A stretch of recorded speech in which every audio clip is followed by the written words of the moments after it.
உங்க வாழ்க்கையில பாவம்னு ஒண்ணு வந்துச்சுன்னா அந்த பாவத்துக்கு விலகி போக பழகிக்கிடுங்க. அனுபவிக்க பழகாதீங்க. பக்கத்துல பார்த்து சொல்லுங்க, பாவம் வந்துச்சா விலகி போ. ஆமா, ரோட்ல அசிங்கம் கிடக்குது, மிதிச்சுட்டு தான் போவேன்.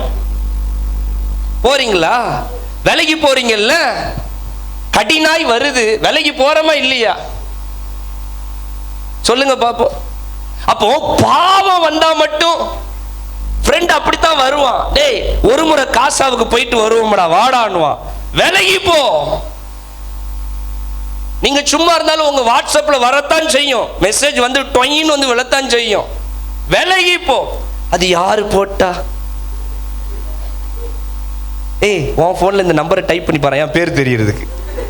விவரம் பாரு. நம்ம ஆட்கெல்லாம் பில்லேடனோட ரொம்ப கேடிங்க. கான்டாக்டை போட்டு பார்த்தா பேர் வந்துச்சுன்னா அதில் இப்போ ஒரு கால் வந்திருக்கு, ட்ரூ காலர். அதில் பேர் வந்துடுது, ட்ரூவாக வந்துடுது. என்ன சேட்டெல்லாம் நடக்குது பாருங்க. பக்கத்தில் பார்த்து விலகி போகணும். பாவம் வந்தால் என்ன பண்ணணும்?